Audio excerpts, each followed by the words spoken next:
Donc j'ai écrit ce livre il y a longtemps que j'y pensais. Non, j'y pensais pas moi, parce que j'ai pas fait beaucoup d'études et j'étais délinquant et tout ce que vous voulez. Je vais vous raconter. Et puis c'est quand même, je sais plus comment ça s'est décidé, mais je me suis dit, il faut vraiment que je l'écrive, quoi.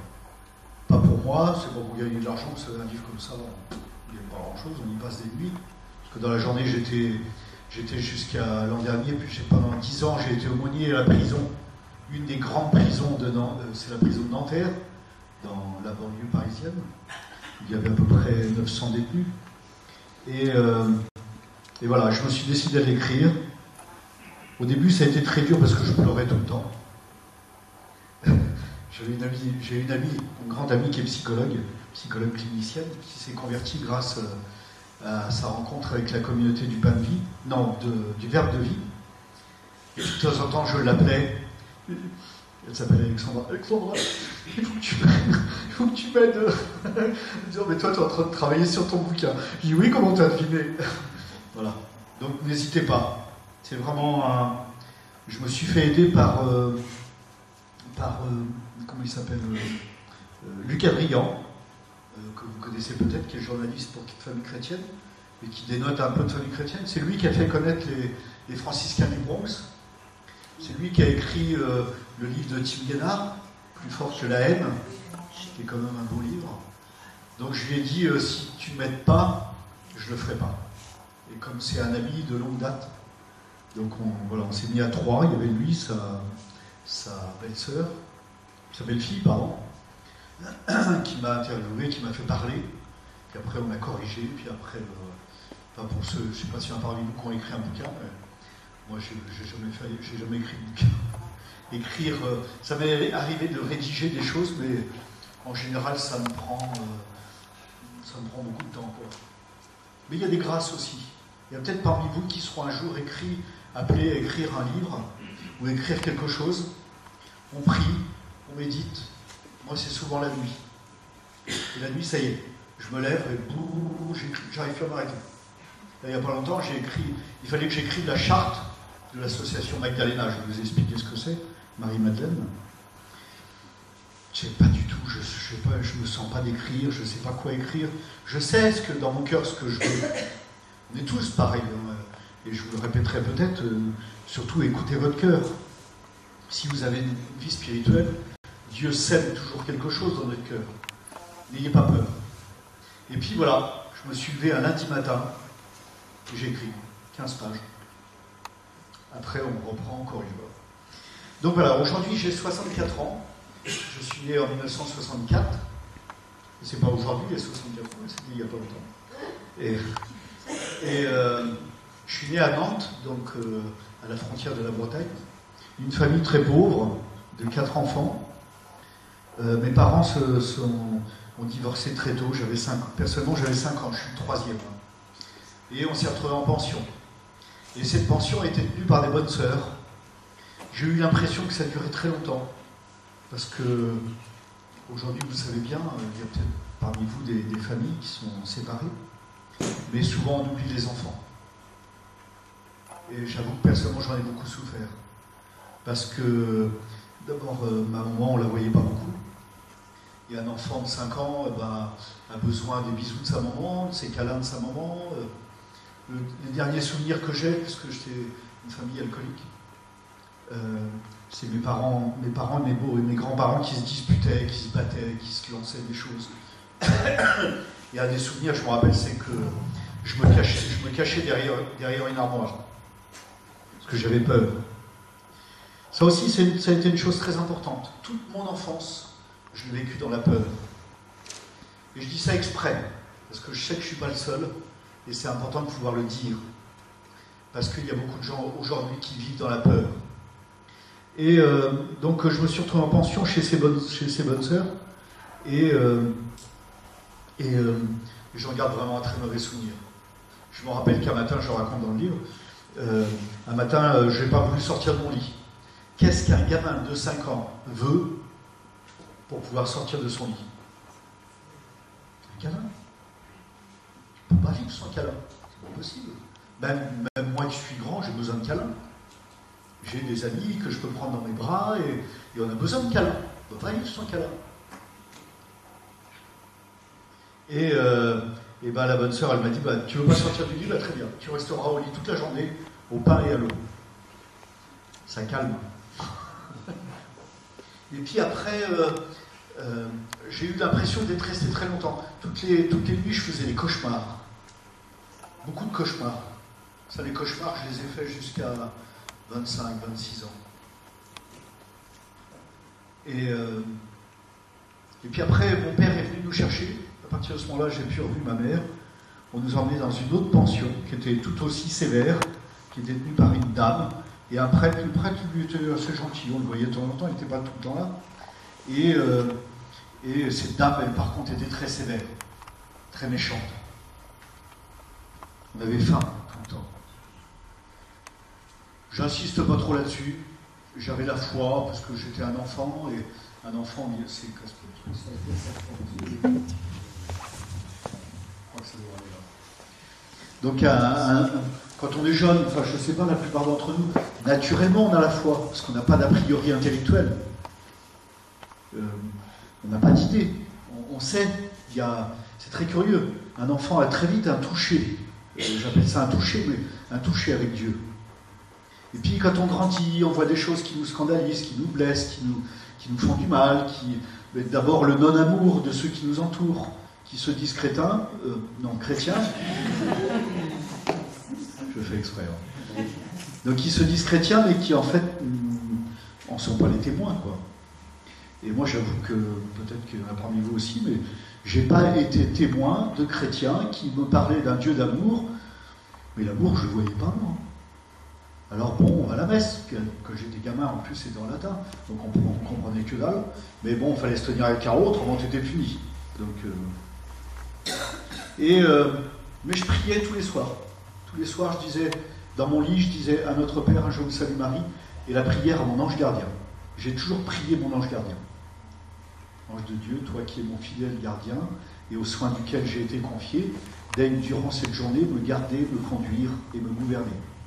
Et aujourd'hui encore, je prie tous les jours mon ange gardien. Surtout, je conduis beaucoup, je fais beaucoup de routes, donc je prie toujours mes anges gardiens. Je dis mon chapelet et je prie mon ange gardien. Et puis, je suis arrivé à Paris, j'avais 9 ans, mon père est venu nous chercher, on a pu revu notre mère,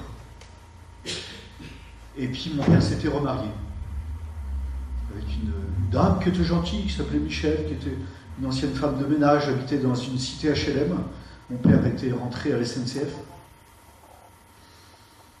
Voilà, bosseur, athée. Allô Jésus. Il y a un curé dans son église, il dit toujours, au début de la messe, il dit toujours, n'oubliez pas de rallumer vos portables en partant.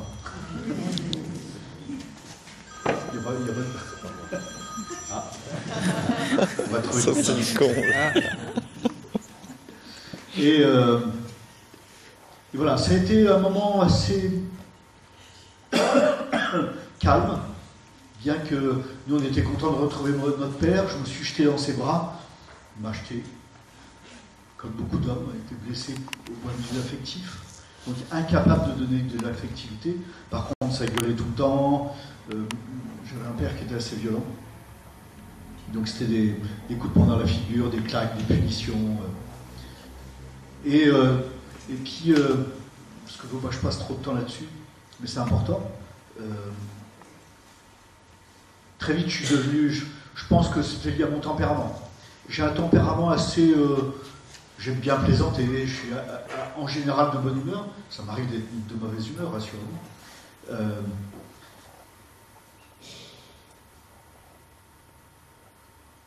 Mais j'ai un caractère de chien, un caractère fort, pas de chien, j'ai un caractère fort. J'y peux rien, c'est comme ça. Vous savez, il y a ce que j'appelle les chrétiens chamallows, ils s'adaptent à toutes les situations. Vous savez, quand on dit aujourd'hui, il faut être tolérant, ben moi je dis, la seule chose que je connais de tolérant, c'est les maisons de tolérance. Et j'y mettrai pas mon fils ni ma fille. Et donc il faut faire attention à ce qu'on dit. Et très vite j'ai commencé à faire des conneries. Mon père me frappait, ma mère s'est mise à boire. comme mon père d'ailleurs. Et là, ça devenait l'enfer, quoi. Puis ma mère avait des attouchements sur moi. Moi, je ne comprenais pas, j'avais 11-12 ans. Et j'ai commencé à faire des fugues. J'ai fait 3-4 fugues. Mais c'est chiant quand on... Excuse-moi, je ne sais pas toujours, c'est pas vulgaire dans ma bouche. Mais à force de fréquenter les...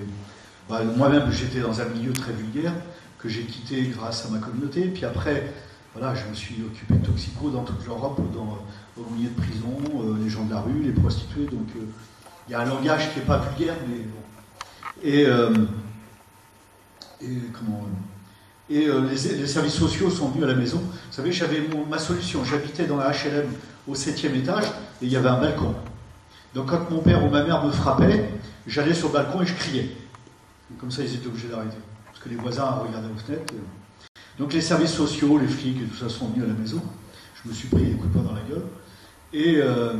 Et puis un jour, il a été décidé que je serais placé en maison de correction. Donc j'ai passé de 12 ans à 14 ans en maison de correction. C'est-à-dire mes parents étaient pas sages, c'est moi qui ai été puni. C'est ce que dit l'Écriture, la Bible, que vous connaissez tous. Vous savez, la Bible, c'est un livre qui est sur votre étagère. Ce que je racontais tout à l'heure, je fais une petite parenthèse, mais j'étais aumônier de prison pendant 10 ans, donc, et je partageais mon bureau avec un aumônier protestant. Alors, on était plusieurs, on était toute une équipe. Et il m'a dit, mais tu sais quelle est la différence entre une Bible catholique et une Bible protestante? Alors moi, je me lance dans un grand discours théologique, nanana, il y a des livres en plus, il y a des livres en moins, vous avez supprimé certains passages, nanana. Je dis, mais non, c'est pas du tout ça, qu'est-ce que tu te prends la tête? La Bible catholique, il y a de la poussière dessus. Alors que la Bible protestante, elle sent mauvais. Ah bon? Il dit, bah oui, la Bible catholique, elle est sur les étagères, quand tu la prends, il faut enlever la poussière, parce qu'on ne l'ouvre jamais. Alors que la Bible protestante, elle est là.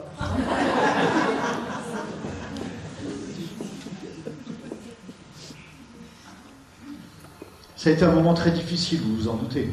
C'était très sévère. Là, aucune affection. À l'époque, les éducateurs avaient le droit de nous frapper. Et on les provoquait. Vous frappez un gamin, soit il s'écrase complètement, il est mort. Là, je m'occupe d'un garçon actuellement qui a 26 ans, qui est un garçon extraordinaire, d'une finesse, d'une intelligence. Mais alors, quand il me raconte son histoire, mais pourtant j'en ai chié, j'en ai bavé, j'en pleure, quoi. Et donc voilà, pendant que j'étais là-bas, une fois je suis allé à la messe. Parce que c'était la seule occasion qu'on avait de sortir il y avait des murs de 4 ou 5 mètres, donc on ne pouvait pas sortir. C'est des petits pavillons, on était 20 à 25 par pavillon. Des conneries tout le temps, c'est évident. C'était la provoque. Et les punitions étaient souvent des punitions humiliantes. Et j'ai décidé, qui veut aller à la messe dimanche, on y va en groupe, super, on va pouvoir sortir, donc on va à la messe. Ah, putain, on est tombé sur un curé, excusez-moi mon père, mais qu'est-ce qu'il était con.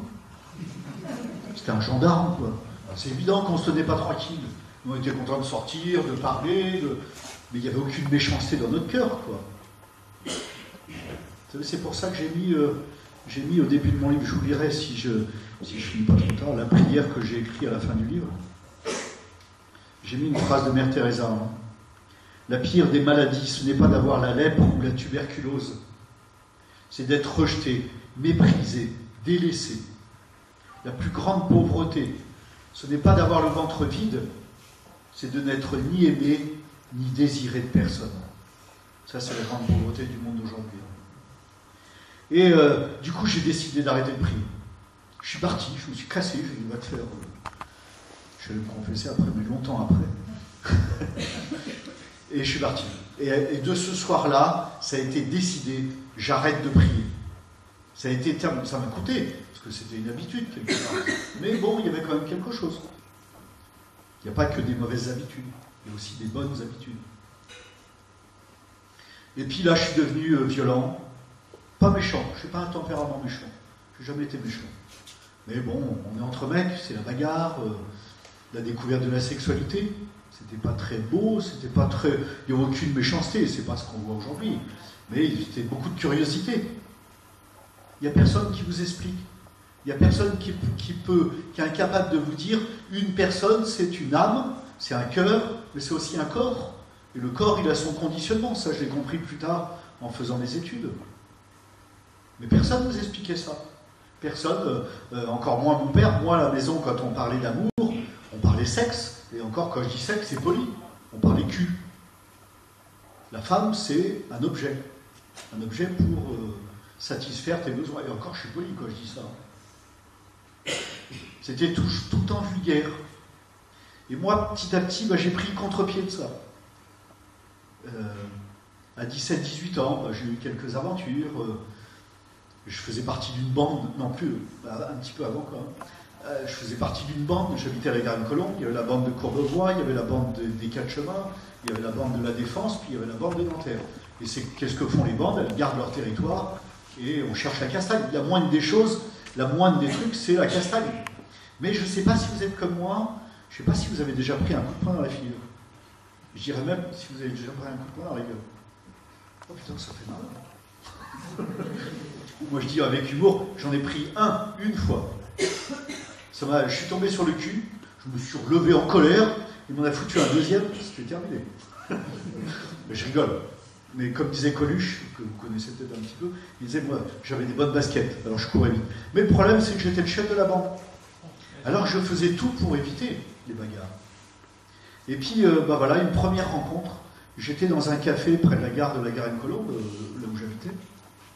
Et avec les copains, on se saoulait à la pelle forte, je sais plus quoi, on mettait un alcool dedans, on faisait nos expériences, quoi. Et puis il y a un garçon qui est arrivé, mais je vous promets, quand il était devant la porte, il était tellement baraqué qu'on croyait que la porte était fermée. Mais une baraque, une paluche, mais il avait les mains les doubles de moi. Et encore, je suis plus âgé maintenant. Mais je vous assure, une baraque, mais il était impressionnant. Et en même temps, comme je dis avec humour, il avait un cœur grand comme un chêne. Comme quoi, il ne faut jamais se fier aux apparences.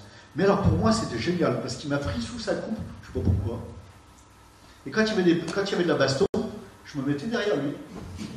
Et ça déménageait. Vous avez vu Astérix et Obélix? Mais je vous promets, c'était ça. Il était incroyable, ce garçon. Mais il n'avait pas une once de méchanceté. Il n'était pas méchant. Mais quand il y avait la bagarre, il ne fallait pas le chercher. Mais très vite, moi, j'ai commencé à voler, j'ai commencé à mentir. Et puis, c'est surtout... c'est avant, je faisais pas mal de sport, parce que j'habitais dans la cité où j'habitais, derrière, il y avait un terrain de sport. Je faisais du judo. Mais le problème, c'est que je faisais les sacs des autres pendant qu'ils faisaient le sport. Parce que j'avais un papa qui me félicitait quand je ramenais un pull, quand je ramenais une montre, quand je ramenais... Ah, c'est génial, où est-ce que tu as trouvé ça? Bon, je l'ai trouvé, je disais pas que j'avais volé. Mais qu'est-ce que j'aurais pas fait pour avoir des compliments de mon père? Et puis, comme mon père ne me donnait pas d'affection, j'avais trouvé derrière, il y avait un terrain où il y avait deux personnes là, qui travaillaient sur des voitures, je ne sais plus trop. Puis ce monsieur, je faisais le mur, et puis ce monsieur était très gentil. Puis un jour, il m'a emmené chez lui, j'avais 12 ans, et il a abusé de moi. Mais à 12 ans, aujourd'hui, je peux dire qu'il m'a violé. Mais à 12 ans, je ne savais pas qu'il m'avait violé. Je ne comprenais pas, même. Je me rappelle 2 jours après, évidemment, je n'ai rien dit dans ma famille. D'abord, j'aurais été incapable de mettre les mots. Et je suis retourné le voir, c'est lui qui m'a viré. Et après, je l'ai compris. Il était dans la culpabilité, dans la honte. En attendant, il m'avait touché. Et c'est beaucoup plus tard, j'étais déjà prêtre. J'étais prêtre à 32 ans, donc j'avais la quarantaine, 40-45 ans. Je suis allé voir un médecin qui avait un don un peu particulier, parce que j'avais des problèmes de santé. Puis il me dit, mais qu'est-ce qui vous arrivait à 12 ans? Bon, je dis, moi, dans mon cœur, je me dis, je te pose des questions. Moi. Je ne voulais pas répondre, ça ne te regarde pas. Quoi. C'est quelque chose que j'ai enfoui. Et puis, avec la conversation, il m'a mis en confiance et tout, il était très gentil. Et puis, il me dit, mais moi, je ne peux pas vous aider si vous ne me dites pas, ça restera entre nous. Enfin, voilà, il m'a vraiment, en plus, il était catho.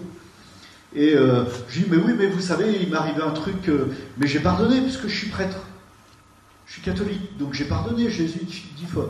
Il me dit, oui, c'est bien, vous avez pardonné, mais votre corps n'a pas oublié. Oh putain, je n'avais pas pensé à ça. Et aujourd'hui, j'accompagne non seulement des gens qui ont été violés, des prostituées, des travestis, des transsexuels, des violeurs, Si j'avais pas fait cette expérience d'avoir subi moi-même ce non-respect de mon corps, le problème c'est que vous savez bien, on a un corps, mais on a une âme aussi. C'est pas simplement un corps qu'on touche dans la sexualité. Je ne veux pas trop m'étendre là-dessus, vous lirez dans le bouquin parce que j'ai essayé d'y réfléchir. Et je raconte que je rentre dans une cellule du quartier mineur des détenus nanterres. Il y a un quartier mineur où ils sont une quinzaine ou une vingtaine. Et ils étaient 3 dans la cellule. Normalement, ils sont tout seuls. Mais là, ils avaient l'autorisation de jouer aux cartes, je ne sais pas quoi. Donc je rentre, ah, salut Padré, comment ça va? Et puis, on commence à parler, et il parle de femmes. Évidemment, quand il parle de femmes, il parle pas de cœur, il parle pas de sentiments, il parle de sexe. Puis il y en a un qui me dit, et vous, Padré, vous êtes jamais masturbé? Vous auriez fait quoi à ma place? J'étais pas prêt à répondre, parce que c'était pas le lieu, c'était une provocation, je sentais bien qu'ils attendaient pas vraiment une réponse. Alors je l'ai regardé dans les yeux, puis je dis, si on te demande, tu diras que tu sais pas. Mais je reviens demain. Je suis parti, parce que les aumôniers, on a les clés. Donc je suis reparti, puis le lendemain, je suis revenu pour parler sérieusement avec eux. Ça n'a pas été une conversation très profonde, mais je sais qu'en faisant les cons, quelque part, ils écoutaient quand même. Parce que c'est un discours qu'on n'entend pas. Enfin, peut-être plus aujourd'hui. Aujourd'hui, il y a quand même des bons bouquins. Donc voilà, ça c'était une grande étape dans ma vie. J'ai réalisé que je n'avais pas été respecté dans mon corps et que ça, je n'avais pas voulu regarder en face. Parce que, c'est pas que je voulais pas, c'est que je n'en avais pas les moyens. Je n'en avais pas les moyens. C'était d'un côté la punition, l'autre côté la maison de correction. Donc là, tu fermes ta gueule. Si tu fermes pas ta gueule, tu prends sur la gueule. Mais j'ai quand même fait une belle rencontre, et c'était une des rencontres importantes dans ma vie. Il y avait un éducateur, un jeune éducateur, il n'était pas comme les autres, lui. Viens devant, comme ça tu ne seras pas obligé de m'en faire. Viens. Ils ne sont pas timides. Ouais, viens. La pauvre est obligée de se dresser comme ça. Maman, viens avec elle. Éducateur. Ah oui, oui. Alors cet éducateur, il a été génial. J'ai fait 2 ans et demi en maison de correction. Ça, je le souhaite à personne. C'est vraiment une humiliation de ce que vous êtes. On vous humilie. Ne faites jamais ça. Même un enfant qui a fait une grosse bêtise. Vous savez, Don Bosco, si vous ne connaissez pas Don Bosco, lisez la vie de Don Bosco. C'est le patron des éducateurs. Pas d'éducation sans confiance, et pas de confiance sans affection. Si tu ne montres pas à un enfant que tu l'aimes, tu ne peux pas l'éduquer. Tu vas le dresser, comme on dresse un chien. On marche par la peur. C'est du dressage, ça. C'est pas de l'éducation. Moi, je suis quelqu'un, j'ai une âme, j'ai une intelligence. Quand est-ce que tu t'adresses à mon intelligence? Eh bien, cet éducateur, une fois par mois, il emmenait un groupe on était 4, 5, non, plus, 6 ou 7. Un petit groupe de garçons qui étaient chiants, perturbants, on foutait le bordel dans le train, mais il nous emmenait au Louvre. Parce qu'il faisait, tout en étant éducateur, il suivait des cours à l'école des Beaux-Arts. Il était passionné. Et du coup, il était passionnant. C'est la première fois que quelqu'un éveillait mon intelligence. Il était temps. J'avais 13 ans, 14 ans. Il était temps. Et il nous laissait lui poser des questions. On était chiants, on n'arrêtait pas de bouger, mais il nous captivait en même temps. Et puis après, il nous emmenait à la piscine. Après, on bouffait notre casse-dalle. Et après, on faisait un petit tour dans Paris. On avait visité. Oui, au Louvre, je ne sais pas si vous êtes déjà allé au Louvre, mais c'est un peu crevant, quoi. Mais lui, il était intelligent. Il nous emmenait voir une statue ou quelques œuvres d'art. Puis après, il nous emmenait de l'autre côté du Louvre. Comme ça, il fallait marcher un peu. On avait le temps de faire les cours. Et puis après, une autre partie. On faisait 3 parties. Et là, on s'asseyait par terre et il nous racontait. Et c'était vivant. Il nous racontait une histoire, quoi. Et donc c'est le premier qui a éveillé mon intelligence. Il ne faut pas rusifier. Même les délinquants, ils ne sont pas aussi cons qu'ils en ont l'air. Mais personne ne s'adresse à leur intelligence. Et c'est merveilleux de découvrir que, je ne sais pas, il y a des jeunes aussi ici, mais il y a des anciens aussi, il y a une joie de la découverte intellectuelle qui est géniale. Ça, je vous le raconterai après.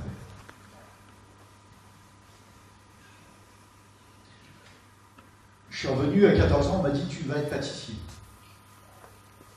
Comme d'habitude, je ferme ma gueule et je suis pâtissier. J'en avais ras-le-bol d'être pâtissier, ça ne me plaisait pas du tout. Moi j'étais chef de bande dans une cité. La cité, on fait quoi? Dans la journée on fait les comptes, mais la nuit aussi. Et moi je savais que je me lève à 4h30 le matin. Donc le soir, il fallait se coucher tôt. Je me rappelle, j'avais 3 réveils. Vous savez, les plus anciens, ils ont connu ça, les vieux réveils avec les 2 cloches dessus. Là.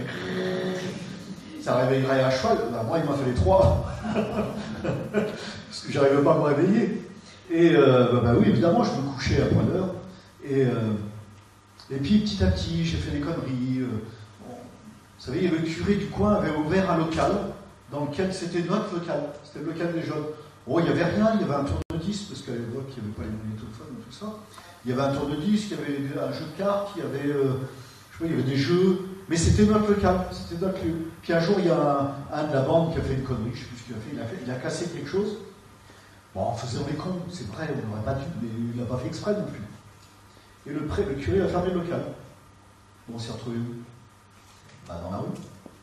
Et qu'est-ce qu'on faisait dans la rue? On faisait des coups. Moi, je me vois encore monter sur les voitures et sauter dessus. J'espère que c'était pas la vôtre. C'est con. Et on n'est pas conscient quand on a cet âge-là. On n'avait qu'une envie, c'était de faire chier, quoi. Faire chier, puisque personne n'aime, et ben je vais vous faire chier. Les adultes, qu'est-ce qu'ils font? Tu fais du bruit, ils t'engueulent. Tu joues au foot, ils t'engueulent. Tu mets de la musique, ils t'engueulent. Tu peux rien faire, quoi. Tu peux pas vivre. Alors allez vous faire foutre. Puisque vous gueulez, vous allez gueuler pour quelque chose. Mais en même temps, moi je grandissais. Je devenais un ado, quoi. Et un ado, c'est quoi une nana? Il y a des belles petites nanas, vous savez, qui vous font les yeux doux. On reste pas insensible, mais en même temps, on joue les durs quand même. Et voilà. J'ai jamais eu vraiment d'aventure. Oh, j'ai embrassé des filles, mais chez moi, on parlait tellement salement de la sexualité que je ne voulais pas. Parce que je sentais bien que ce n'était pas vrai. Mais je ne lisais pas, je ne regardais pas la télé. Chez nous, il n'y avait pas la télé. Il y a eu la télé qu'en 68. Ça a été la cata, la télé. Ça a été la cata. Pourquoi? Parce que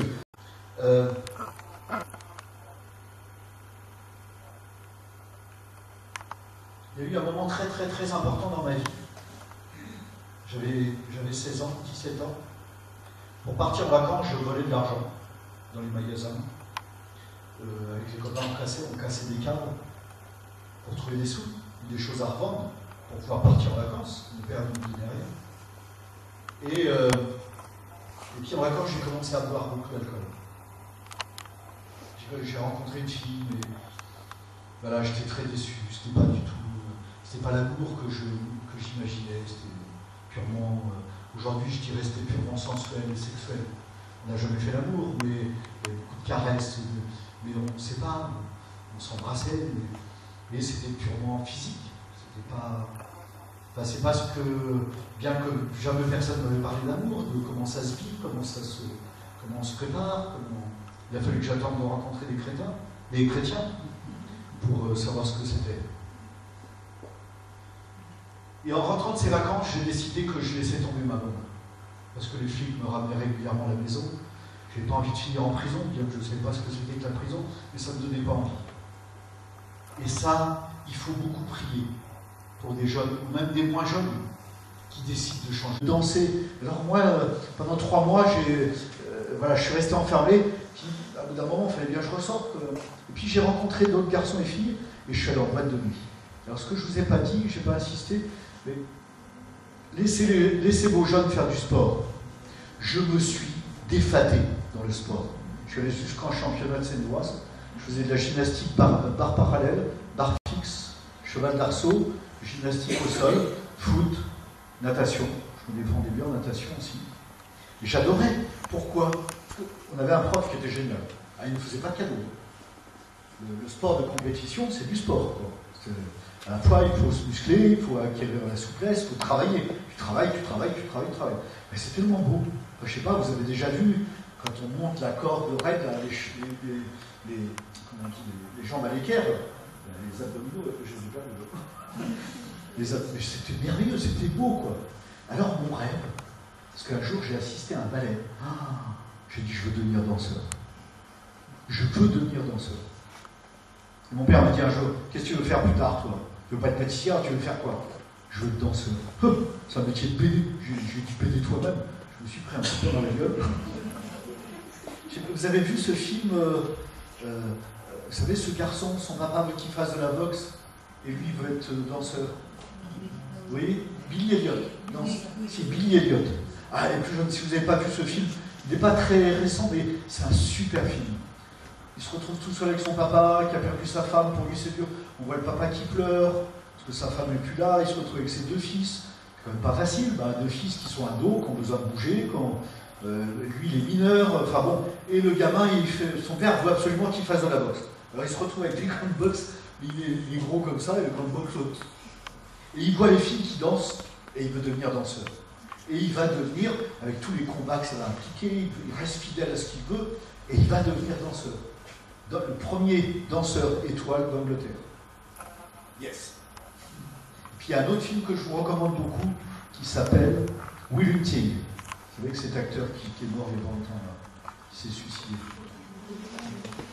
Oui, Robin Williams. Ah, qu'est-ce qu'il jouait bien. Dans ce film, il joue... Alors c'est un garçon, moi je peux pas voir ce film sans pleurer, parce que c'est un garçon qui est surdoué, mais qui est battu par son père. Qui n'est pas battu par son père, qui est massacré par son père. Mais le problème, c'est qu'il est surdoué. Il fait le ménage dans les couloirs de l'université, parce qu'on lui a toujours dit qu'il était nul, on m'a toujours dit à moi aussi, ce que j'appelle les paroles de malédiction. On m'a toujours dit, t'es bête, t'es chiant, t'es nul, tu feras jamais rien. Ne dites jamais ça à vos enfants. Si vous l'avez dit, demandez-leur pardon. Et ce garçon, il passe dans le couloir, et le prof de maths avait mis à résoudre, pour ceux qui le pourraient, je ne sais pas comment ça se dit, moi j'en ai fait de maths. Le théorème qui a remporté le prix Nobel de mathématiques. Lui, il passe sa machine, il voit ce truc, il arrête sa machine, il prend la craie, puis il marque la solution, puis il repart. Et ça commence comme ça. Et il va être suivi par des psychiatres, il leur fait tous péter les plombs. Sauf qu'il rencontre Robin Williams, qui joue le rôle d'un psychologue. Super, c'est vraiment un très très beau film. À un moment, il comprend sa souffrance, il le choque comme ça, puis il lui dit, c'est pas de ta faute. C'est pas de ta faute. Parce qu'il faut que vous sachiez, et ça je vous le dis en connaissance de cause, quand on a été battu, humilié, violé, c'est nous qui portons la culpabilité.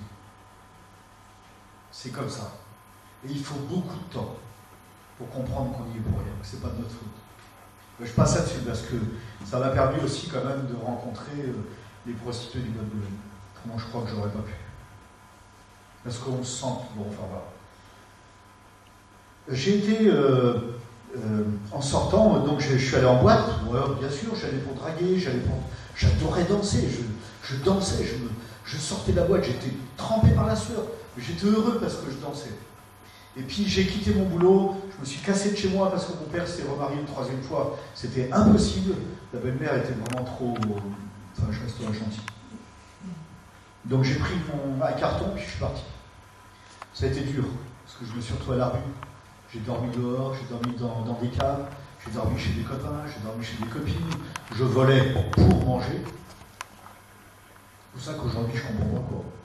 Comme dit Coluche, ils vont être contents les pauvres de savoir qu'ils habitent un pays riche. Comment comprendre que dans des villes comme Paris, à Bruxelles je sais pas, mais je pense qu'il doit y en avoir aussi, il y a des gens qui ont faim. Je comprends pas. Moi j'ai ouvert, et c'est pour ça que si vous pouvez, vous serez très sympa de nous aider. J'ai lu des prospectus que j'ai confiés à Frédéric. J'ai rencontré dans la paroisse à Boulogne, je fais une petite, où je suis arrivé en rentrant d'Afrique, et puis je me suis rendu compte que c'est une paroisse aisée, mais qu'il y avait des pauvres, et que les pauvres ils longeaient les murs. Alors on a commencé un petit repas. Le dimanche midi, dimanche tu vas pas bouffer tout seul quand même. Amène ton poulet, amène ton saucisson, amène ton bout de pain, amène ton litre de rouge, puis on va manger ensemble. Puis après on ira au cinéma, on ira se promener. Puis bon, finalement, moi je suis devenu aumônier de prison. Aumônier de prison c'est sympa, mais on se lève très très tôt le dimanche matin, parce qu'il faut préparer la salle, il n'y a pas de chapelle. Donc je me levais à 5h30, À l'après-midi, je suis content de faire une sieste. Alors donc on a changé. Et puis petit à petit, on est passé au vendredi soir. On a une salle polyvalente qui est en dessous de la paroisse, qui sert à la fois de chapelle et en même temps de salle de réunion, de salle de conférence. Donc on installe des tables.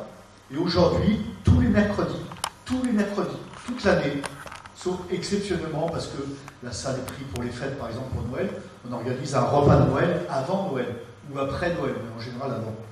Un bon repas. Vous savez combien on a de personnes? 140. 140 personnes. Des gens de la rue, des gens seuls. Il y en a qui me dit, ouais, mais celui-là, il a un appartement et il touche une pension. Puis alors, s'il vient, c'est qu'il a besoin. Je ne vais pas lui demander un justificatif. Est-ce que tu es vraiment pauvre, toi? Parce que la vraie pauvreté, on ne la voit pas. Elle est là. Et ça, je vous le recommande. Je ne sais pas, je ne vous dis pas qu'il faut copier. Hein. On ne peut pas rester indifférent. Bon, évidemment, c'est pas toujours facile. Les gens qui ont des problèmes d'alcool, il faut arriver à les gérer, il faut arriver à ne pas les faire rentrer. On leur donne une assiette dehors, mais tu ne rentres pas. La prochaine fois, tu viendras. Mais c'est pas facile. Il ne faut surtout pas de brutalité. Quelqu'un qui est alcoolique et peut être très vite. Donc il faut rester toujours très calme. Parler doucement. Moi, un jour, je me suis excité, je me suis pris un coup de poing dans la gueule et un coup de pied dans le ventre. Et après, j'ai réfléchi, je me dis, mon vieux, c'est de ta faute. C'est pas de sa faute à lui. Enfin, c'est de sa faute aussi. Mais c'est moi qui me suis énervé. C'est à un moment, on perd patience.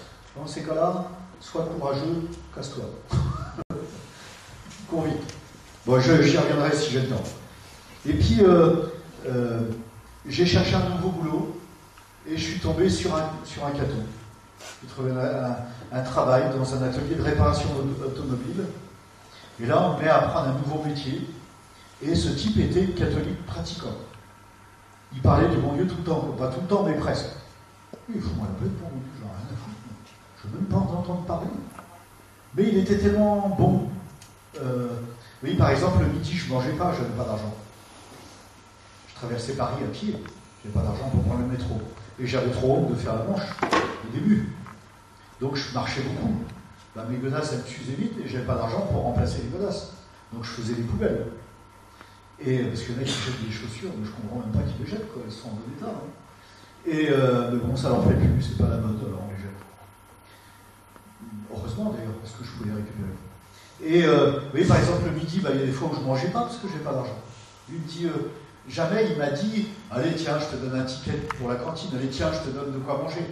Non, il m'a dit, tu veux pas manger avec moi, je suis tout seul à midi, ça me ferait vraiment plaisir de manger avec toi.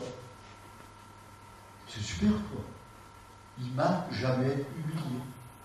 Parce que c'est humiliant d'être pauvre. Oui, il y a les pauvres qui réclament, et puis il y a les pauvres qui sont plus pauvres que les autres, qui disent rien. C'est à moi d'être attentif. Et puis bon, pour aller vite, parce que très vite, je passe les étapes. Moi, j'ai pas mal galéré, je vivais dans un appart où il y avait tous les soirs, il y avait les copains et les copines, on écoutait la musique, j'adorais le blues.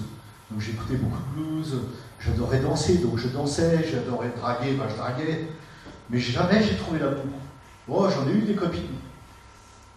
Quand j'étais au service militaire, c'est là où j'ai recommencé à prier et à lire ce genre de bouquins.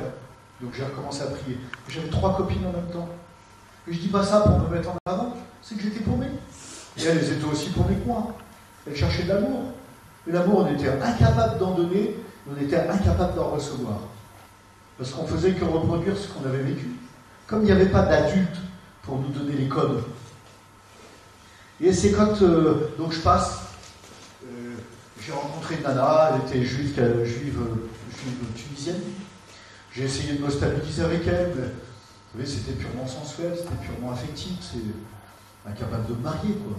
Jamais je me serais marié. Pourtant j'en avais envie, j'en mourais d'envie. Oui, avoir une femme, avoir des enfants, mais ça, il ne faut pas confondre les films et la réalité, quoi. Un homme, c'est un homme, une femme, c'est une femme. Je te racontais, je fais une petite parenthèse, tout à l'heure à table, que je rentre d'un pèlerinage à Medjugorje. J'appelle ça le Club Medj. Et j'adore le Club Medj parce que j'y vais tous les ans. C'est en Bosnie-Herzégovine. Tu vois, tu connais un peu ta géographie? Sarajevo. Croatie. Je regarderai sur une carte avec mon enfant. Donc il y a un petit village là où il y a des apparitions de la Sainte Vierge. Moi j'y vais tous les ans, avec des couples, avec des familles, surtout les familles qui ont des enfants qui galèrent. Il faut les soutenir, les familles aussi. Et alors on avait une discussion autour de la table, il y avait plusieurs couples avec des enfants. Les enfants étaient partis jouer. Et puis il y a un qui dit, moi, je vous dis, une chose qu'il faut que vous compreniez, c'est que dans un couple, c'est toujours l'homme qui a le dernier mot. Et vous savez ce que c'est que le dernier mot? Oui, ma chérie. Je trouve ça génial. Bonne préparation au mariage. Mais nous, on ne comprend pas ça, parce que nous, comme me disait une fois une fille toxico, je m'excuse du vocabulaire, mais elle cherchait elle aussi le mec idéal, mais elle n'a jamais trouvé. Parce que d'abord, elle vendait ses fesses pour la drogue. Elle me dit, bah, beaucoup de mecs, ils ont pris mes fesses, puis ils sont partis avec mon cœur. Et petit à petit, bah, mon cœur s'est abîmé. Et eux, ils s'en rendaient même pas compte. Et c'est vrai. Mais ce n'est pas de notre faute. Nous, les adultes, on a une responsabilité. Aujourd'hui, on a les moyens de se former. On a les moyens. On ne peut pas dire qu'on n'a pas les moyens. On peut être blessé, on a nos blessures. Il n'y a pas longtemps, quand j'étais au Club Med, je suis allé avec le petit groupe, on a été rendre visite aux filles du Cénacle. Le Cénacle, c'est des communautés pour des toxicos ou des nanas ou des mecs qui ont un parcours un peu difficile. Ils ne prennent pas que des toxicos. Ils prennent aussi des gens qui ont un parcours difficile. Et une petite nana, 19 ans, 20 ans, qui est là dans le centre depuis 2 ans déjà, où on sent, elle nous a expliqué qu'elle a eu des gros problèmes, spécialement avec son père. Un gros problème relationnel avec son père, parce que le père était là, mais il était toujours absent. Enfin, il était là physiquement, mais pas là. Alors qu'une fille, un garçon a besoin de son père aussi, mais une fille, dans sa manière d'être, pas dans sa... Voilà, encore plus. J'avais organisé à Boulogne, il y a 7-8 ans, une série de conférences qui s'appelait « Le père est un repère ». J'avais fait venir un psychologue, j'avais fait venir un prêtre, c'était moi, j'avais fait venir un père de famille, j'avais fait venir un philosophe, j'avais fait venir... Et des gens, on n'était pas très nombreux, on n'était pas plus que vous, mais c'était très intéressant. Moi j'ai appris beaucoup de choses, parce que vous m'appelez père, vous l'appelez père, avec raison, mais c'est quoi être père? Je sais pas moi. J'ai oublié être père, oui, désirer les filles, avoir envie de... vous comprenez, ça, c'est très facile. C'est la nature. Mais devenir père. Et alors, elle avait un gros problème avec son père, qui était un homme qui avait un beau métier, beaucoup d'argent, mais sa fille, elle, même sa délinquance, je ne vous raconterai pas ce qu'elle a vécu, mais par discrétion, mais ce qu'elle a vécu, c'était une provocation pour son père. Et le père... dégage, tu m'emmerdes, tu me fais chier. Il n'a pas chopé le signal de la rue. Et là, donc, elle a été pendant 2 ans, elle a fait tout un parcours, elle a redécouvert la foi. Là-bas, ils disent le rosaire tous les jours, ils prient, ils travaillent, ils acquièrent aucun mensonge. Tous les jours, tu dois vivre dans la vérité. Bah, c'est pas évident. Hein. Dans un monde où on ment un petit peu, puis un petit peu plus, puis un peu moins, puis un peu plus. Et petit à petit, on ne se rend pas compte qu'on est pollué et qu'on devient... On baigne dans le mensonge, quoi. Et à tous les niveaux. Et alors, sœur Elvira, qui est une sœur très charismatique, c'est elle qui est à l'origine de ces communautés, elle lui dit, voilà, ton papa va arriver, quand il va arriver, tu vas le prendre dans tes bras, et tu vas compter jusqu'à 45. Bah faites-le, vous allez voir. Wow, c'est long, 45. 1, 2, 3, 4. Et là, elle m'a dit, ça a été un moment extraordinaire, parce que papa est resté comme ça, évidemment. Puis au bout d'un moment, 10 secondes, hein, hop, les bras se sont mis autour de sa fille, puis ils ont pleuré ensemble. C'est très important ce que je vous dis. Je l'ai préparé, ce que je vous dis, dans ma tête, dans mon cœur. Pour ce que c'est que l'affection, parce qu'il n'en a pas. Prends papa dans tes bras. Papa, je veux le mettre dans tes bras. J'ai une amie qui me disait que quand elle était plus jeune, elle le fait encore, bon, moi, parce que papa est âgé, mais dis-moi, quand je rentrais le soir, je me mettais, papa il était en général dans son fauteuil, s'il rentrait pas trop tard du travail, et je me mettais avec lui sur le fauteuil, et je posais ma tête sur son cœur. Et je restais là pendant 5 minutes, 10 minutes, et c'était un moment extraordinaire. Ça peut être avec maman, ça peut être avec mon frère, avec ma soeur. C'est super important, l'affection. C'est pas pour rien que le pape nous parle beaucoup de la tendresse de Dieu. La tendresse de Jésus. On a un monde qui est en train de crever parce qu'il n'y a plus de tendresse. Il y a de la sexualité, il y a de la violence, il y a de la comment on dit, le côté pervers de la sexualité, la pornographie, mais jamais de tendresse. Jamais. N'ayez pas peur. Nous, les chrétiens, il faut qu'on soit des messagers de la tendresse. Ça, je vous le dis parce que j'en ai tellement souffert. On le cherche, on en crève de cette recherche de tendresse.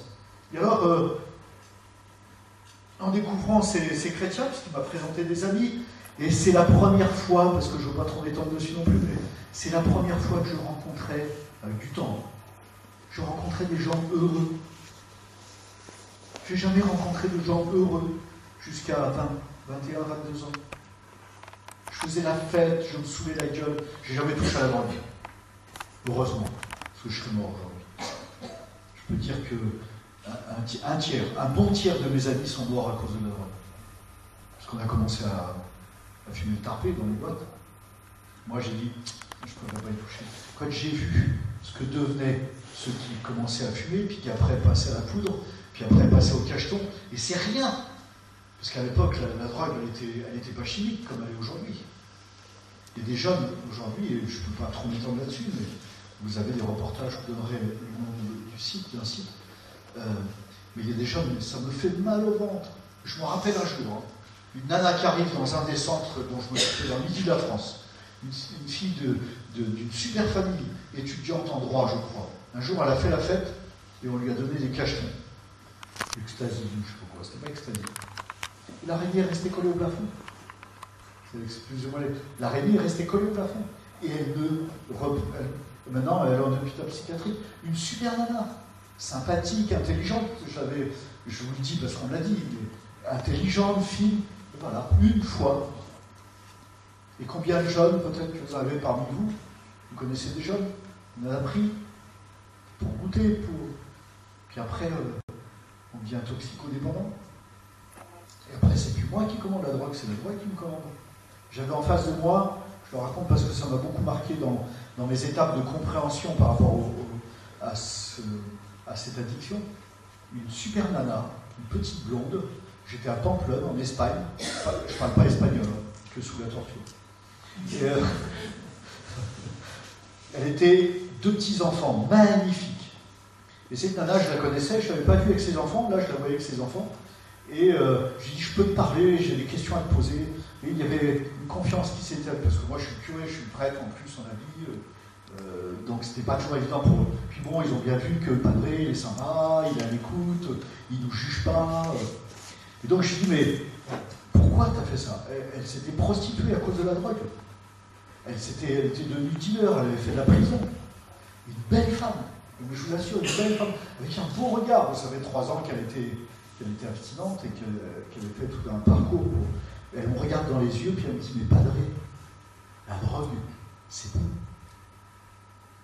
Merde, je n'avais pas compris. Moi, je le vivais au niveau moral. Parce que je voyais ce qu'il devenait. Et c'est là que j'ai compris. Et que c'est le piège. L'alcool, c'est bon. Enfin, je sais pas, je suis allé, il y a 10 ans à peu près, je suis allé à La Réunion. On m'a fait boire du punch. Oh putain, qu'est-ce que c'est bon. Mais quand il faut se lever, après, je crois que je vais arrêter là. On a envie d'en boire 3-4 verres, j'en ai eu 3 au moins. Mais... Oui, il y a des choses, et c'est là qu'on a à avoir un discernement.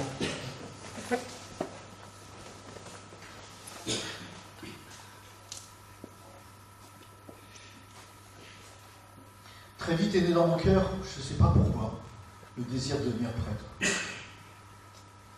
J'avais 22-23 ans. Moi, devenir prêtre. Je n'ai pas fait d'études, je suis vulgaire, je suis canabouti, puisqu'on m'a toujours dit que j'étais une canabouti, donc je ne peux pas faire d'études, c'est pas possible. Pour devenir prêtre, il faut faire des études. Je suis allé voir un prêtre comme ça, mais il courait tout le temps à droite, à gauche. Je n'ai jamais vu ce prêtre prier. Pourtant, je l'aimais bien. Il y avait quelque chose de sympathique. Je ne l'ai jamais vu prier. Et moi, je sentais dans mon cœur qu'un chrétien, c'est quelqu'un qui prie. Alors, je me sentais attiré, j'allais à Montmartre. Parce C'était à Montmartre, il y a l'exposition du 150 ans. À l'époque, c'était 24 heures sur 24, je ne sais pas si c'est toujours pareil. Je sais qu'ils ont été obligés de changer un petit peu l'organisation. Et j'adorais les prier là. Mais je ne savais pas prier. Alors je disais à notre Père, je vous salue Marie. Mais je savais que Jésus était là, et ça me suffisait. Je savais que la Vierge Marie était là, et ça me suffisait. Aller me confesser, le curé peut toujours aller se... Et puis c'est à force, j'allais à la messe tous les jours. Et puis, à force d'aller à la messe, je parle avec une copine, tu sais, elle me dit, moi, je me confesse une fois par mois, et quand je vais me confesser, je prends ma douche, je me maquille, je m'habille, je m'endimanche, je fais le ménage chez moi, et après je vais me confesser. Parce qu'elle me dit, tu sais, on ne peut pas recevoir Jésus dans son cœur et dans son corps si on ne fait pas un peu le ménage, quoi. Oh, elle dit, merde, c'est pas con ce qu'elle peut dire, on va aller voir le curé. Et puis je me renseigne, je me dis, oui, il y a à Montmartre, là, il y a un ancien évêque, il est un peu sourd. Il est où?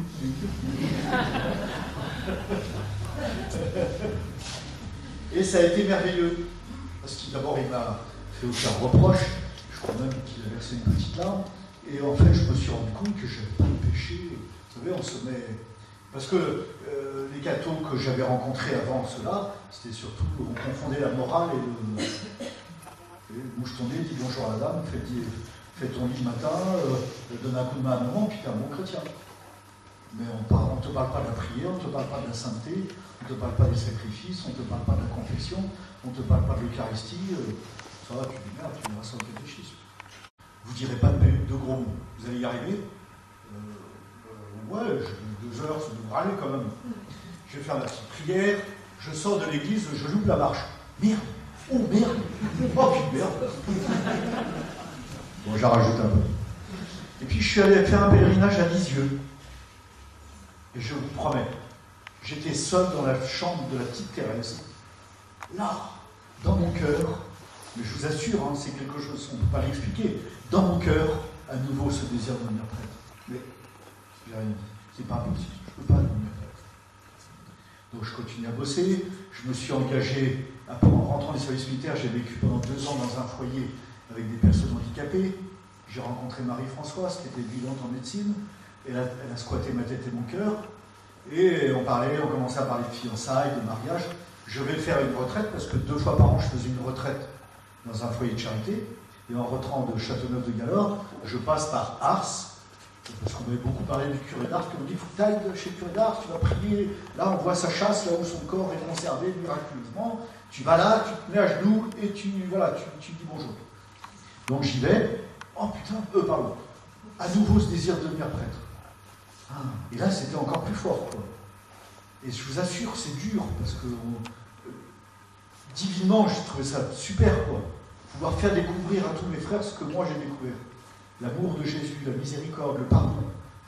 Le prêtre, c'est le canal du pardon. Vous pouvez vous confesser tout seul si vous voulez. Mais Jésus, il a dit, ce que vous lirez sur la terre sera délié dans le ciel, ce que vous lirez sur la terre. Donc il nous a donné un pouvoir.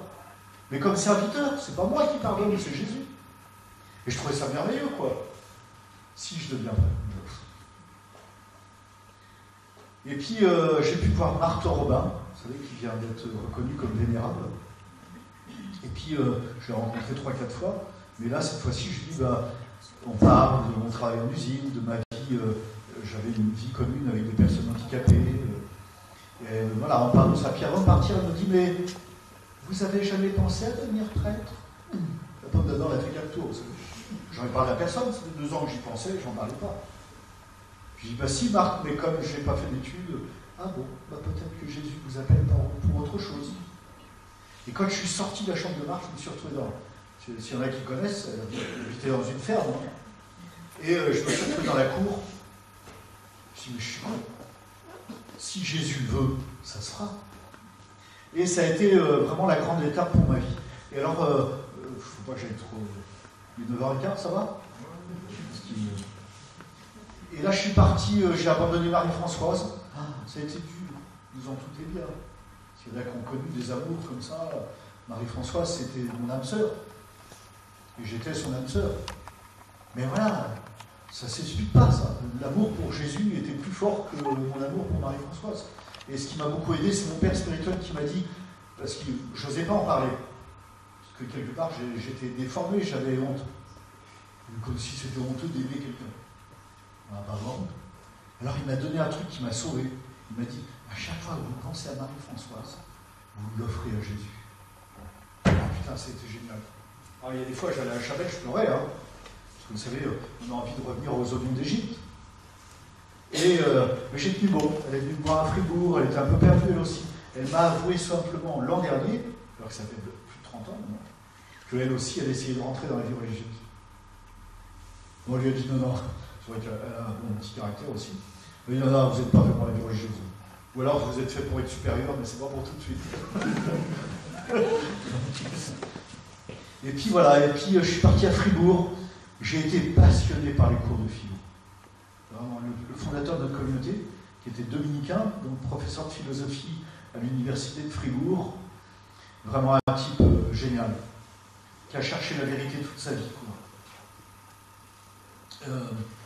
Moi, je n'avais jamais fait d'études, je me retrouve sur les bancs de l'université avec, il y avait, vous savez, les halls-là de l'université étaient aussi grands que ça. Et alors, j'étais super intimidé, mais j'étais passionné par les cours. Et je prenais plein de notes, et je copiais. Et au bout d'un moment, on m'a offert je pouvais enregistrer les cours, puis les réécouter chez moi. Et je bossais comme une bête, quoi. Les nuits étaient trop courtes, quoi. Je dormais 4 heures, 5 heures pour pouvoir travailler. L'éthologie, j'avais un peu plus de mal au début. Mais la philo, j'ai fait la philosophie du vivant, la philosophie d'amour, d'amitié, la philosophie éthique, j'ai fait la métaphysique. Et alors, les 4-5 dernières années, il avait inventé un nouveau cours qui n'existe nulle part, puisque l'achèvement je vous dis juste ça parce que je ne veux pas vous noyer, l'achèvement de métaphysique, c'est découvrir l'être en tant qu'on appelle le jugement d'existence. Pour ceux qui ont fait un petit peu de philo, on appelle ça le jugement d'existence. Ceci est. Alors tu peux passer ta vie à développer le ceci. Qu'est-ce que c'est, le conditionnement, au niveau biologique, au niveau psychologique, au niveau, tous les niveaux de la science, qui sont super intéressants, mais ça ne dit pas ce que c'est comme est. C'est chiant, hein, parce qu'on ne sait pas ce que c'est.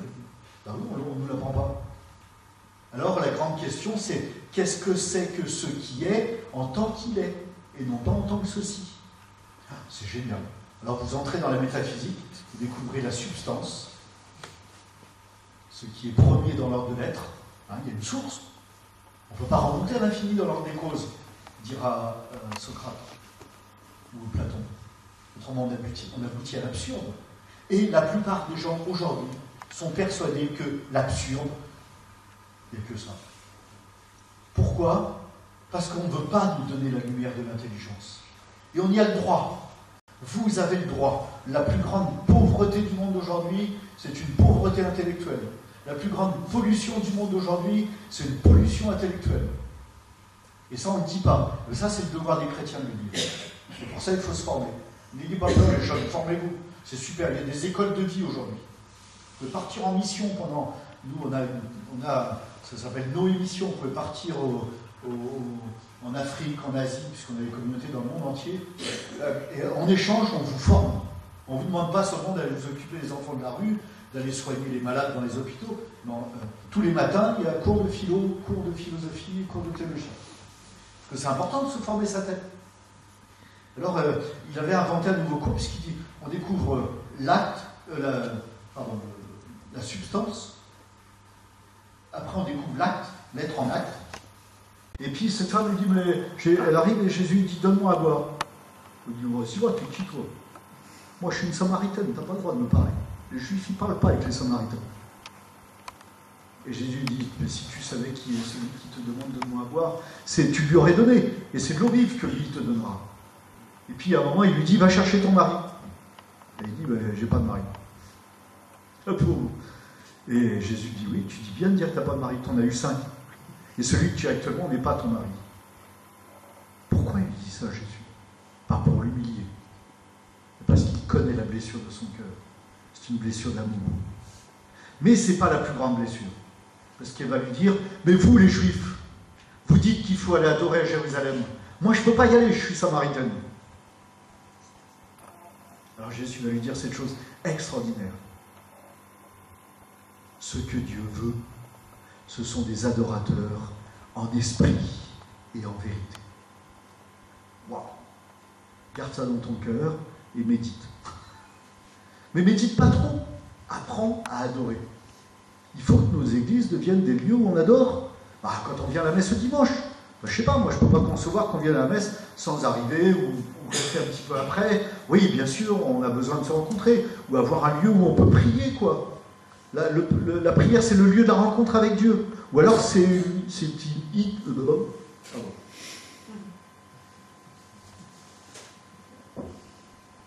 autrement, ma religion, c'est une idéologie. Très sympa, très bien, tu dois faire le bien, tu ne dois pas mentir, tu dois prier, tu dois aller à la messe, tu dois faire ceci, tu ne dois pas faire cela. Oh putain, je ne suis pas prête pour ça, moi. Moi, je suis prête parce que je suis comme vous. Je veux rencontrer Dieu. Je veux avoir cette amitié avec Dieu. C'est quoi? Vous savez, il y a le monsieur Aristote, que vous devez connaître.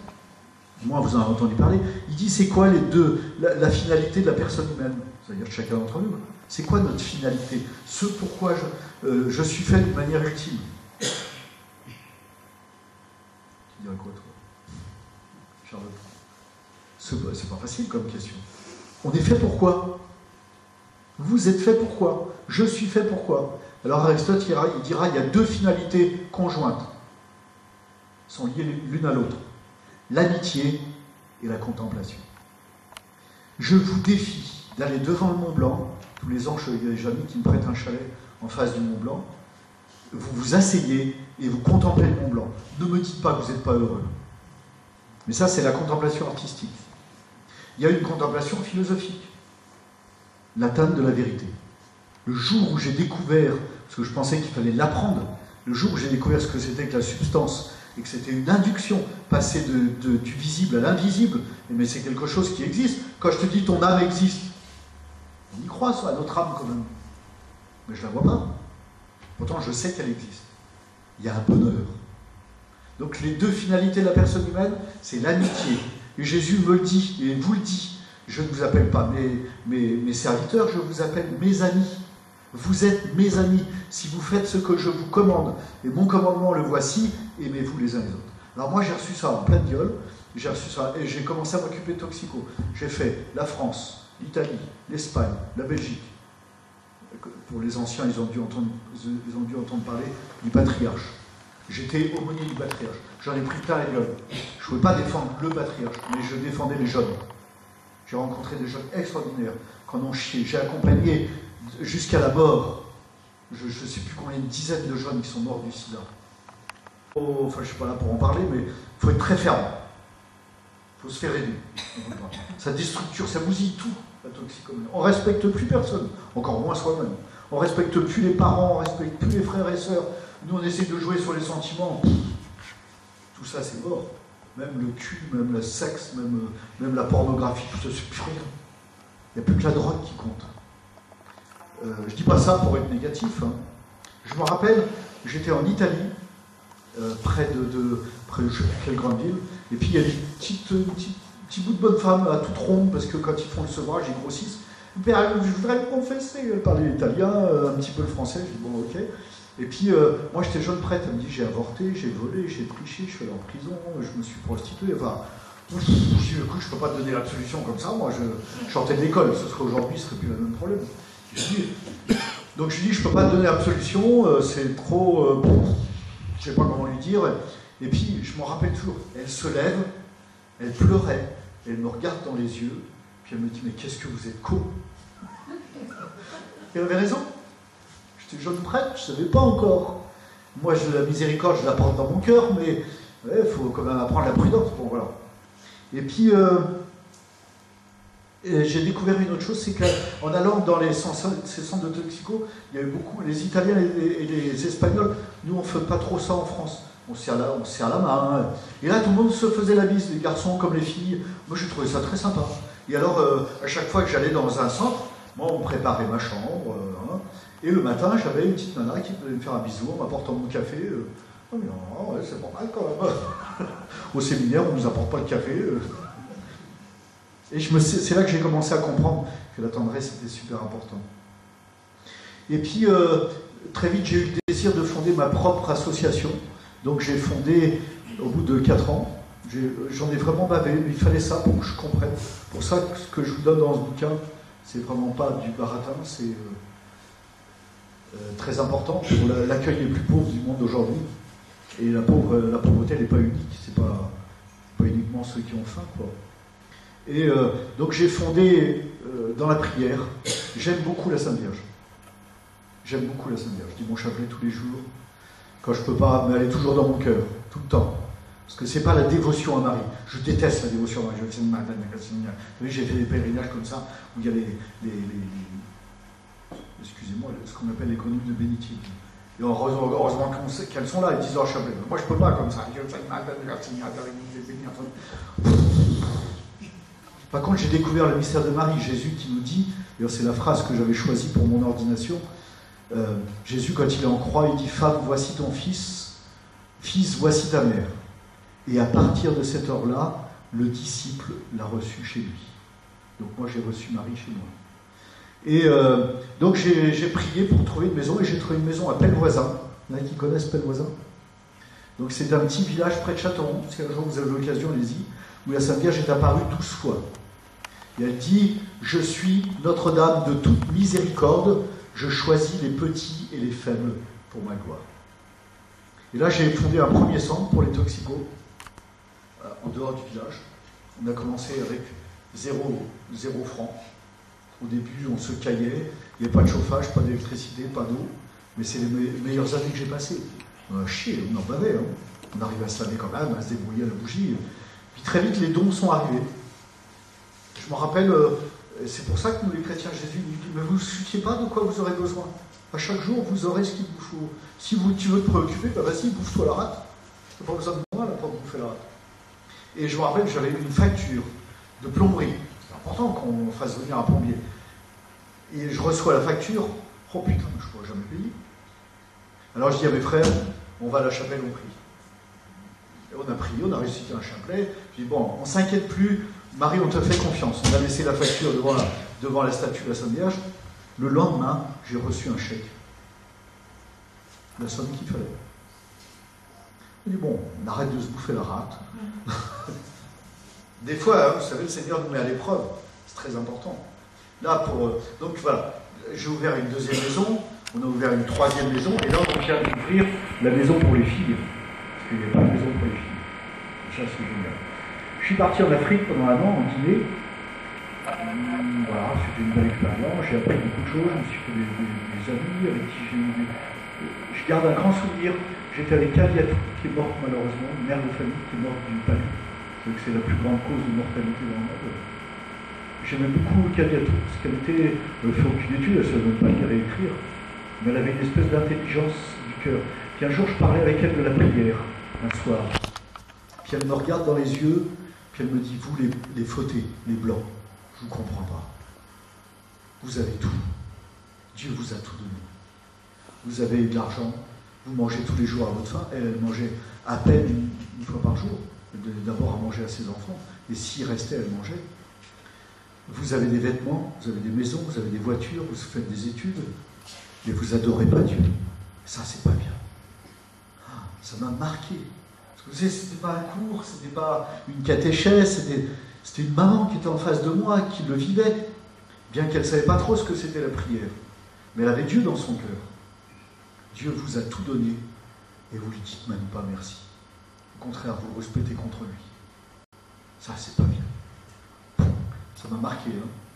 Puis voilà, je suis rentré en France faut vraiment que j'aille vite. Et puis, je suis arrivé à Boulogne, quartier Bourges. Moi, je suis dans une famille, j'ai toujours vécu des choses très, très simples, très... Voilà. Et je me rencontre avec Canepo. Alors, je crée les mercredis du cœur. Je vous ai dit, aujourd'hui, 140 personnes, tous les mercredis.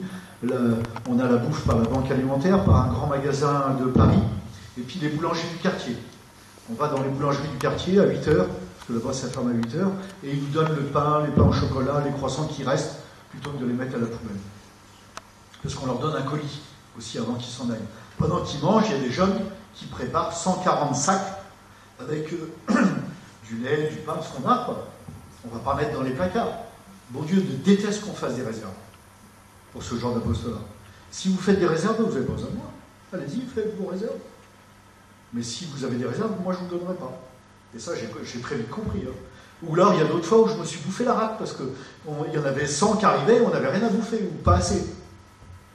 Et puis à la fin du repas, on a dit, on a eu tout ce qu'il fallait, disons. C'est arrivé, on ne sait pas d'où. Et puis, ils ont tous bien mangé.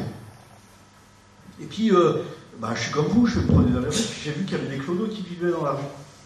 Je ne sais pas où les mettre, j'ai pas les moyens. La paroisse, il y a des salles, mais bon, voilà. Et puis, alors, on a créé ce qu'on appelle les maraudes.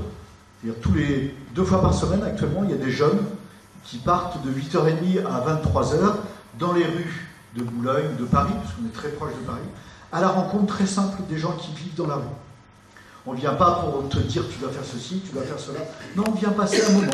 Tu es mon ami, je suis ton ami. Et si vraiment le bon Dieu, vous savez, faites confiance, n'ayez pas peur. Et alors, aujourd'hui, on a à peu près 200 bénévoles dans l'association Magdalena, un camping-car qui nous a été offert par une fondation, et tous les soirs de la semaine, de 22h30, où on se retrouve l'équipe pour préparer les thermos, pour prier ensemble. On part jamais sans prier, même si c'est à notre Père, un jour le Seigneur arrive. Et puis, ça se fait toujours dans la bonne humeur, ça c'est important. Parce que prier, c'est pas... faut être sérieux, mais il ne faut pas se prendre au sérieux. Et puis après, on monte dans le camping-car et on part. On va d'abord s'arrêter pour les filles qui travaillent dans leur camping-car ou les camionnettes. Et puis après, on va dans le bois. On a 2 à 3 arrêts qui sont toujours les mêmes. Toujours à la même heure, toujours au même endroit. Et ils nous attendent. Mais c'est une fête pas possible. Il y a des fois, on se croirait dans un poulailler là-dedans. Mais c'est génial, parce que ça veut dire qu'elles sont bien. Alors l'histoire et je m'arrêterai avec ça, je suis vraiment désolé, ça passe trop vite. J'ai commencé très timidement, je commençais par servir les cafés, parce que on est généreux. Puis très vite j'ai découvert que la générosité c'est bien, parce qu'on leur sert le café, le thé, le chocolat, c'est des trucs qu'on nous donne. On n'achète rien. Enfin, on achète un petit peu du café et du thé, parce que, voilà, c'est pour le côté pratique. Mais moi, je pars du principe que, Seigneur, on va voir tes pauvres, on veut bien aller leur rendre visite et qu'ils deviennent nos amis, mais tu te démerdes pour nous en donner les moyens. Et les moyens, ça peut être vous. Par exemple, à Noël, on organise un repas pour les pauvres. Toute l'année, c'est uniquement des dons. Mais comment... pour Noël, on achète un repas chez un traiteur. Le repas coûte 12 € par personne. Et bien on envoie un mail à tous nos amis, on va dire voilà, vous pouvez nous offrir un repas, 2 repas, 10 repas. Je sais pas, j'ai rencontré madame, des grands propriétaires de parfums qui habitent à Boulogne, je ne sais plus comment je l'ai rencontrée. Donc je suis allé chez elle, et elle m'a donné un chèque de 5 000 €. Je suis parti de chez elle, vous savez, j'ai regardé 2. Non, c'est pas possible, elle a dû se tromper. J'ai failli ressonner pour dire t'es sûr que tu ne t'es pas trompé là, 100 000 €, c'est quand même. Et puis un jour, je lui en ai reparlé, elle m'a dit non, père, vous savez, j'ai la chance donc je donne pour les pauvres, et c'est normal. Voilà, mais souvent on reçoit des chèques de 20 €, de 30 €, de 50 €, voilà, même de 10 €. Mais ça nous permet, alors, on organise un super repas, c'est une salle un petit peu plus petite que ça. Il y a un orchestre qui vient, bénévolement, et c'est vraiment la fête, quoi. Donc il y a des bénévoles qui préparent les tables, on met des nappes, on met des guirlandes. C'est à la fois simple, mais en même temps beau. Ce qu'on veut, c'est qu'ils aient un beau Noël, quoi. Au début, on faisait des cadeaux, mais c'est tellement difficile de trouver des choses. On offrait des produits de beauté, enfin ce qu'on nous donnait, quoi. Mais il faut beaucoup de temps, c'est un peu des bagarres. Alors, là, on a arrêté, on met des papillotes sur les tables, une fois qu'ils sont assis. Notamment les premiers arrivés, les hippies, tout. Mais une fois qu'ils sont assis, on met des papillotes, on met des mandarines, on met vous voyez, c'est des belles choses, quoi. C'est la fête. Et on fait la fête avec eux. À chaque table, il y a des bénévoles. C'est pas, assieds-toi, on va te servir. Tu es mon ami. Je suis heureux de faire la fête avec toi. Ça, c'est important dans les paroisses. Après, chacun fait ce qu'il peut. Hein.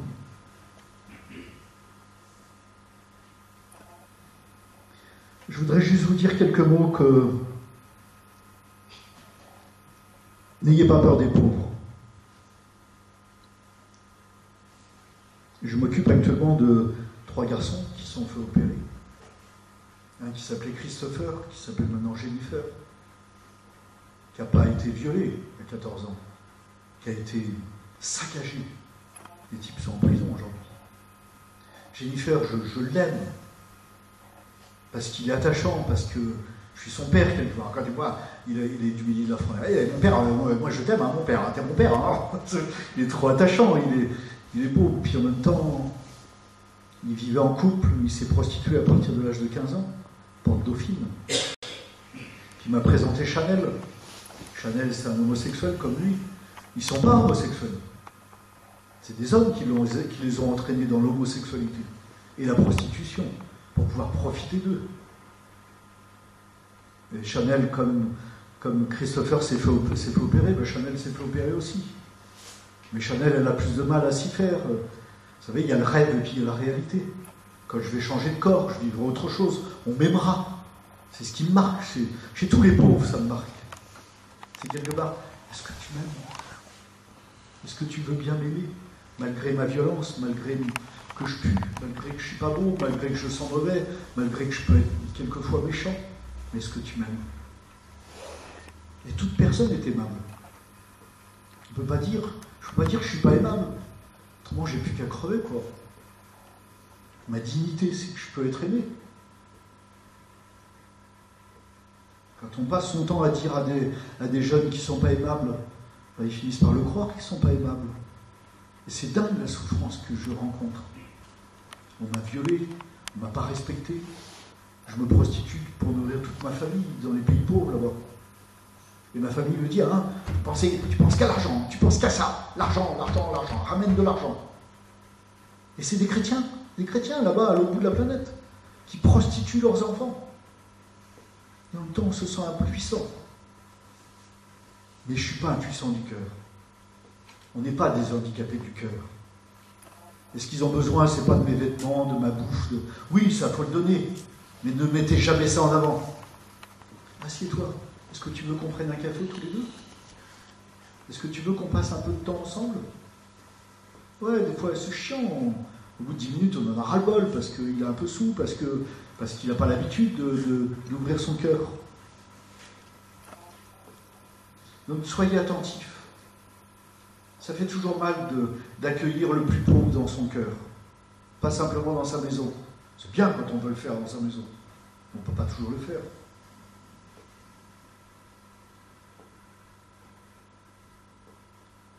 Regardez l'autre comme Dieu le regarde. C'est la devise de Magdalena. Vous verrez, il y a un petit... sur les papiers, là, je ne l'ai pas mis de Magdalena là-dessus, mais sur les papiers, là, il y a un petit logo. Il est un peu petit, je trouve. Bon. Et autour, j'ai fait marquer la devise de Magdalena avec le conseil d'administration. Et la devise de Magdalena, c'est ce qu'a dit la petite Bernadette à Lourdes, après avoir rencontré la dame, elle ne sait pas encore que c'est la Sainte Vierge. Elle m'a regardé comme on regarde une personne. Alors que la petite, je ne sais pas si vous avez vu le film Bernadette, le nouveau film, là, on m'appelle Bernadette, bon, écoute, allez le voir, moi je trouve mieux. On parle de Bernadette, on ne parle pas de la Sainte Vierge. Et là, donc, Bernadette a dit, moi j'ai juste gardé, elle m'a regardé comme une personne. Personne peut. Voilà, on a besoin du regard des autres. La mesure de mon amour pour Dieu, c'est la charité fraternelle. C'est un combat, la charité fraternelle. C'est un combat. Pardonne-nous nos offenses, comme nous pardonnons à ceux qui nous ont offensés. Allez sur YouTube et vous tapez la prière du Notre Père. Pas le Notre Père, parce que là vous allez tomber sur des commentaires certains intéressants, d'autres un peu starbés. Mais vous avez c'est des Russes, pas des Russes, des Bretons qui ont fait ça. Au début, d'ailleurs on le voit comme ça au début, au nom du Père et du Fils et du Saint-Esprit, Amen. Puis on voit qu'il fait un peu la gueule. Notre Père qui es aux cieux. Puis on entend, oui. Qu'est-ce que c'est? Et c'est Dieu qui lui dit, tu m'as appelé, je suis là. Oh, il dit, je t'ai pas appelé, je fais ma prière. C'est génial, c'est génial. Puis à un moment, il parle du pardon, et lui, il n'arrive pas. Comme nous pardonnons, alors là, il n'arrive pas, il se tait. Puis Dieu lui dit, mais vas-y, continue ta prière. Je peux pas. Il y a un moment de silence. Il lui dit, tu penses à Brigitte?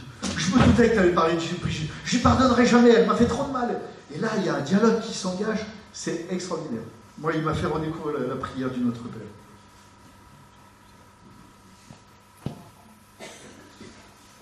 Une famille unie est une famille qui prie. C'est ce que disait Mère Teresa.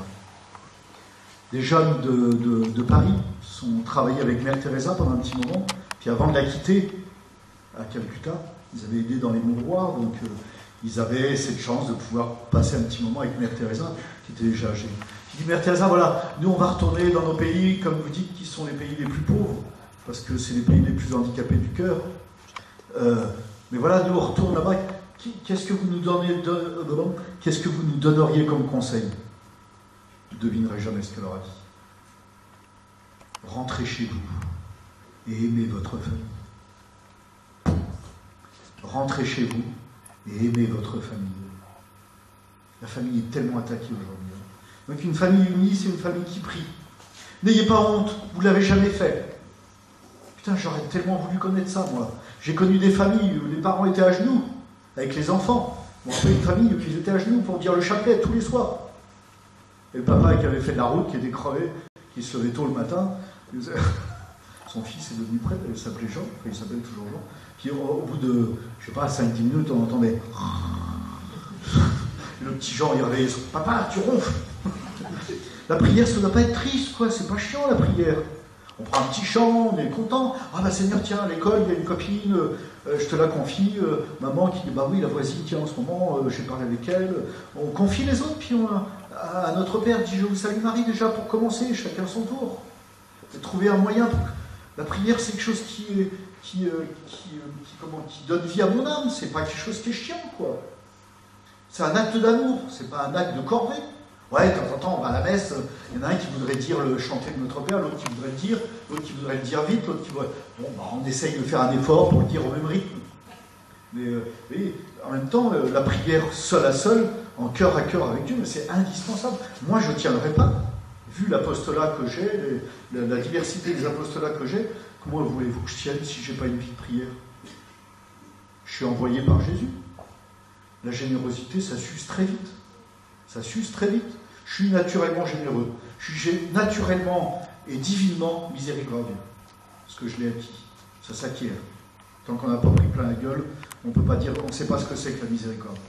Autrement, on devient des chrétiens chamallows. Je pardonne tout, j'oublie tout. C'est pas la miséricorde, ça. C'est la mièvrerie. C'est une singerie de la miséricorde. Comme le service. Vous savez, quand j'ai fondé les mercredis du cœur, les repas du cœur, très vite, il y a les petites dames de la paroisse qui ont mis la main sur la cuisine. Oh là là là là là. Il ne faut surtout pas leur dire ce qu'elles doivent faire, elles le savent ce qu'elles doivent faire. Le problème, c'est que tous les bénévoles, ils foutaient le camp. Alors ça, c'est terminé. C'est un petit groupe, on prie ensemble avant de commencer, on est des amis, après le repas, on va se boire une petite bière, ou de temps en temps, on se fait un petit repas ensemble pour se connaître, pour s'aimer, prier ensemble. Et c'est des liens d'amitié. Aujourd'hui, on crève parce qu'on est seul. Et le monde d'aujourd'hui est en train de crever parce que les chrétiens ne s'aiment pas, ils se critiquent les uns les autres, et ils n'aiment pas Dieu. S'il n'y a pas Dieu dans nos paroisses, alors on a des beaux cultes, on a des belles cérémonies, mais... Et puis, pour terminer, je vous dirais, ne jugez pas et vous ne serez pas jugés. Vous pouvez avoir... J'étais avec des chrétiens qui disaient, ouais, les homosexuels... je dis, attendez. Je comprends que vous ayez peur, parce qu'on est un peu désécurisé, on ne connaît pas, puis tout de suite, on voit le côté sexuel. Moi, j'accompagne des personnes homosexuelles, hommes ou femmes, et des couples homosexuels. Ah, c'est pas facile. Là, j'avais au téléphone une de mes amies, elle vit depuis 10 ans avec sa copine, et depuis 2 ans, ils ont décidé de vivre dans la chasteté. Oh putain, vous êtes courageuse. Hein. Personne ne peut vivre sans affection, c'est pas possible. Comment on fait?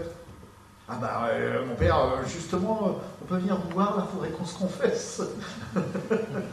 Oui, mais ça, il y a 20 ans, j'aurais été incapable de le faire.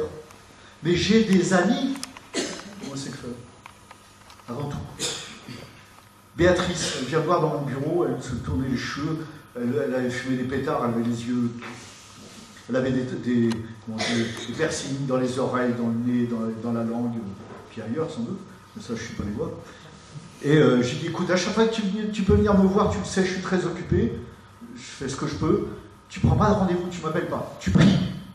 À chaque fois que tu viendras, je te promets que je serai libre. Ah, c'est dingue, ça marche. Hein. À chaque fois qu'elle est venue, éclatée, les yeux de travers, et puis elle a fini par me dire qu'elle était homosexuelle, qu'elle vivait avec une copine. Je dis, attends, mais c'est génial. Et tu vas me la présenter, ta copine? Ah bah non, j'oserais pas, je sais pas, elle n'est pas catho, moi je suis catho mais pas elle. Mais attends, tu l'aimes. Après, oui, j'ai pas mis le côté négatif d'abord, parce que c'est là où on se fait avoir. On met l'interdit d'abord. Attends, comment tu vis avec une copine, mais t'as pas le droit, c'est pas bien. Non, bah, montre-moi là ta copine. Puis après, on a pu parler, mais c'est quoi l'amitié qui vous unit, les conversations que vous avez. Puis après, bah, c'est quoi la sexualité, comment vous l'exprimez. Là, c'est peut-être embêtant, quoi, parce que faut pas confondre l'amitié et la sexualité. C'est à la fois, c'est la même réalité. Puis bon, voilà. Et ben, vous savez ce qui s'est passé? Incroyable. Elle a fait un parcours. Maintenant, elle s'appelle Sœur Beata. Elle est sœur contemplative. Bon, ça n'a pas été facile au début. Hein. La maître des novices m'appelle. Padre, j'ai un petit souci là. Beata, elle s'appelle Sœur Beata. Sœur Beata, elle est amoureuse de moi. Je fais quoi là? Je dis, écoutez, ma sœur, moi je crois une chose, c'est qu'elle a bon goût.